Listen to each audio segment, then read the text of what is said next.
Hey guys, welcome back to another episode on how to start a clothing brand, a step-by-step process. And in today's episode, we're going to talk about the difference between just selling t-shirts and actually starting a clothing brand.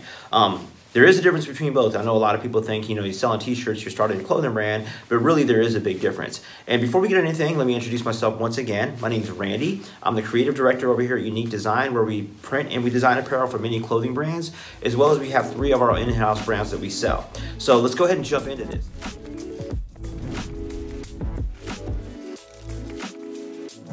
All right, guys, welcome back to this episode, and we're gonna change things up a little bit. Normally I'm shooting our videos in the art department, and so today I thought I'd go ahead and just shoot somewhere differently. So we're actually in our showroom here, and this is where we just showcase a lot of stuff that we print and we design for other clothing brands. So it's a little bit different setting, a little bit darker in here, but I thought it's time for something new. So before we jump into this episode, I really need you guys' help. I really need you guys to go ahead and hit that subscribe button.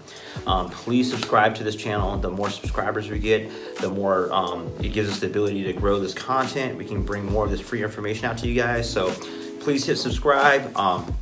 Click the notification so you know when we're dropping another episode, so we can go ahead and grow this channel. And we're still in this quarantine. I'm still here by myself shooting this on my iPhone, so we're just gonna make the best use of this. Now, today's episode, again, we're talking about the difference between just selling t-shirts and launching a brand. And in the beginning episodes, you guys seen me talking about how to launch a brand and what goes into a brand, the logo, the colors, and all this other stuff. But I need a lot of people to understand the difference between just selling t-shirts and starting a brand. Now, there's a lot of YouTube channels out there. You see a guy who's like, hey man, let me show you guys how to start a clothing brand. And they buy a little direct-to-garment printer or heat press, and they're printing some shirts, and they're showing you some money that they're making on selling those t-shirt designs. And it works, and don't get me wrong, you can make money selling t-shirts. But that's definitely not the same as starting a clothing brand. A clothing brand is an entity outside of just selling the t-shirts. And I'm gonna kind of jump into this and explain the difference. The problem with just selling a design and having a great design, and here's a cool saying on a shirt, I'm gonna slap it on a shirt, I'm gonna sell it. The problem is sustainability. And having that sustainability means that it's easy to sell some designs to people, but to keep sustaining that in a long-term process, it doesn't work the same. Now, I'm not saying go ahead and you have to do a clothing brand before you sell some t-shirts. I'm not saying that at all. If you want to test out your design, you want to test out some ideas and sell some t-shirts, I actually encourage that. In the business world, we call that proof of concept. Let's see if this idea works. Let me just do a limited run of some t-shirts. Let me see if it's something I like to do. B, if I can be successful doing it. And C, let me see if this idea works. So, making some t-shirts to sell them before you launch a brand, there's nothing wrong with that. I actually think that's a good idea, to just see if you have a good proof of concept, see if that idea that you have in your head is something people like, and see if it's something that you can actually successfully sell and successfully work at doing. But again, sustainability is not there. And what I mean is sustainability, how long can this last? When you launch a t-shirt design and you put it online, and it's just saying, like right now we're in the middle of quarantine, and a lot of people are starting to sell these like quarantine t-shirts, 6 feet away, quarantine and chill and stuff like that. And those shirts will sell. But the only problem is when somebody buys that shirt, they're not buying into the brand. So let's just say you come up with this great quarantine shirt, you put it online. Somebody sees it and they buy it. It doesn't mean they're actually buying into your brand. There's no loyalty. And what happens is there's a lot of other people that have a similar idea, right? And they're launching quarantine and chill, or chill and quarantine. There's a bunch of people that have these same ideas, similar designs, that are online. And so when people go online and they buy your shirt, they're not necessarily buying into your brand. So they'll buy your shirt, they'll wear it and think it's cool. Doesn't mean that they're gonna come back to you and buy something else, right? Let's say you made a great product and that product was amazing, but if there's no brand behind it, there's no brand recognition. So when they go online again and say, hey, what was that quarantine shirt I got? They see a bunch of other companies selling these quarantine shirts. They buy another one from one of those guys, not necessarily buying into your brand, And so there's no loyalty. When you don't have a brand and you're selling t-shirt designs, there's no loyalty to your brand. I'm a brand loyal person. a lot of stuff I buy is because I'm really familiar with that brand. You know, I really love Apple products, so I have Apple everything. And so I stay within this Apple ecosystem. They kind of got me trapped. You know, once you get an iPhone and an iMac and an iPad and Apple TV, they all work together. And so when I buy into a brand, I kind of just stay inside that brand area because, you know, everything aesthetically looks together, it works together, and then everything, you know, functions together.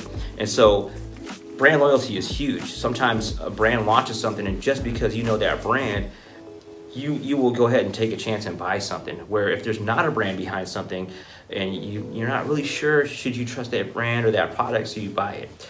And so the sustainability, it's hard because you're constantly trying to come up with new ideas and new stuff. And honestly, even in a brand, it's hard, you know, just being sustainable because you're figuring out new ways to convey your brand to different customers and how to grow your brand. But when you don't have a brand and it's just t-shirt designs, that sustainability is not there. And the next thing is longevity. You know, the longevity is a big thing because if you just come out with a trendy saying on a t-shirt that's cool and it's, you know, people will buy it and they don't buy into a brand, the longevity isn't going to be as long as when you actually build a brand. And when you have a brand, there's so many things that you can do differently than just having t-shirt designs, you know. Having the brand gives you the ability to last longer in the marketplace because people start buying into the brand name, not necessarily the design. So if you come up with a cool design and people buy it, well, they might start buying your other brand stuff that you have because they're familiar with the brand and they like the way that brand feels, they like the way it fits, they like the message of the brand, not just the design. And also other merchandise. So, you know, you got a great t-shirt design, and you know, this is specifically on graphic t-shirts, right? So you got a great t-shirt design that people buy and they like. To take that t-shirt design and to move that into other merchandise is really hard. Let's say you have a fitness brand, you got this good idea for this fitness shirt. People love the shirt, they love the way it feels. And now what we saw, you know, what we say is you've got proof of concept. People are buying it, people like it. Now you want to extend that brand. You want to offer beanies, you want to offer hats, you want to offer, you know, hydro flask, you want to offer, you know, backpacks or gym bags. You're able to do that once you build a brand and people buy into the brand. But if you're just selling a design, the ability to take that and move it to other merchandise is very tough. Again, because there's other people that will be selling similar merchandise at a cheaper price. They might be selling patches and stickers and water bottles with the same design aspect, not necessarily the same exact design, but because there's no brand behind it, it doesn't give you that leeway where you can kind of step out and really grow your brand with all this other merchandise. So these are huge things that you want to take into consideration. And so having a brand gives you benefits of just selling t-shirts can't give you. Like a brand can sell in places where you can't sell. And, you know, think about kind of in a retail location, right? You can have a brand there that people will see and they'll recognize and they'll purchase, or you can have brand presence in an event where people see that brand and they recognize that brand. And when you just have a design and there's not a brand behind it, you yourself have to constantly sell this design. You have to push this design, and this design won't exist in places where you're not there because, again, since it's not a brand, people won't necessarily buy and grow into it because they're not familiar with it. And if it's a cool design, again, this will just be in other places. It won't help your company grow as a whole. And the goal is to build this brand so that people were buying it and it's making money when you physically can't be there making money. So that to me is the biggest aspect of, you know, especially when you're starting out and you only have a limited amount of time and you don't have a full sales force. You got to build this brand so that this brand can exist with or without you. You know, if something happens to you, what happens to your clothing company? You know, I'm sick, I can't work for, 2 weeks. Well, I didn't make any money for 2 weeks. But if you have a brand that people buy into, well, guess what? You can still make money whether you're part of it or if you're not part of it. If something goes on in your life, you can still grow this company in ways that you couldn't if you were just selling t-shirts. And again, having a brand gives you the thing of recognition. Let's talk about influencers, right? Let's say an influencer purchase your shirt, or you giving it to an influencer, and I'm not saying just like a social media influencer, or it could be a famous athlete, it could be an artist or a musician. When you're wearing your brand and somebody sees that, kind of legitimize your brand. And once your brand's legitimized, they go and they start looking at it and buying all this other stuff. Now, if you didn't have a brand and they were just wearing a t-shirt design, they're just going to go online and look for something similar, and they're probably going to buy your competitors or your competition. And you know, when it comes to those influencers, and again, I'm talking about athletes, musicians, artists, social media people, without having a brand, that's where it's really crucial, where it's gonna hurt you, because, you know, your competitor is gonna look at what that person's wearing, they're gonna make it, a bunch of other people are gonna buy it, and it's really gonna limit what you can do and how you can grow as a company without actually having a brand. So I'm gonna give you an example of that right now. The highest selling shirt of all time, the t-shirt that sold more than anything, is the I Heart New York shirt. And I'm gonna try to put a picture of it just right here. And so on this I Heart New York shirt, this has actually outsold any other t-shirt design out there. Now the problem is, there's not a brand behind it. So you can find this t-shirt in any swap meet, any street corner in New York, in California, you can buy this t-shirt. Matter of fact, you can go to Turkey and you can buy this shirt. And the person who came up with this idea, guess what? The other people are making more money on this idea than that person because they never really built a brand behind it. Now, had they came up with an idea and said, hey, I'm gonna take this idea and I'm gonna build a brand behind it, it could have given more leeway with I Heart LA or I Heart whatever and other things inside that product line. But because the person never necessarily built a brand behind it, any one of us can sell this shirt or this design, and we can make money and profit off of it. So this is a prime example of selling t-shirts as opposed to building a brand. And another thing about building a brand is, you know, it gives you better price points, because once you have a brand and people see what goes in the brand and they trust the brand, they're willing to spend more rather than just spending money on a design. You know, they see a cool t-shirt design, might spend 20 bucks. Right? But if you build a brand the correct way, there's really no limit to what you can add. Do I think you need a brand to sell t-shirts? And the answer is no. You know, definitely start selling. If you have an idea, if you think it's gonna work, you know, small investment, put some money out there, talk to your friends, get it online, sell it, and see if this is something that you can possibly do.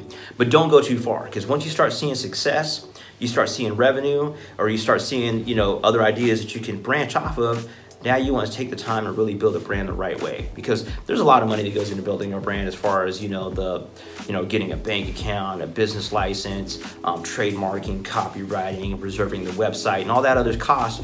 And you don't want to spend all that money if you don't have any proof of concept yet. You don't want to go sitting there spending all this money and then you're like, wow, this idea didn't really work. So there's no problem with just go ahead and then selling a few shirts and just trying to see if this idea works before you go ahead and start spending money, because without traction, you know, you want to see if you get traction first before you start putting all this money in. And that way you kind of have an idea of if your brand is going to be something that's going to work or not. Now there's a lot of other things that go into the marketing, there's a lot of things that go into the brand building, but at least you can kind of get an idea if this is something that you yourself can do, as far as, is this something you're going to like, is this something that you actually will have a passion for. And so that's about it on today's episode of what's the difference between selling t-shirts and actually having a clothing brand. And again, you guys, thank you for your time. Please subscribe. Again, those subscriptions help us grow this channel. Turn on your notifications. Like the video, because if you hit like, and it helps our, you know, YouTube algorithm. And if you guys have any questions or anything, don't hesitate to leave a comment below. Shoot me an email. Now, we did launch a closed Facebook group for how to build a clothing brand. The link should be below, and you can join that group. And basically, this is just a community we're trying to build of other people that are starting off, people that are in the industry, where they can just share their stories, we can share resources, and we can help each other grow. So join this Facebook group, and it's just another way of us trying to take this information and extend it out to you guys. So once again, man, thanks for listening. I'll see you guys next week on another episode. You guys have a great day.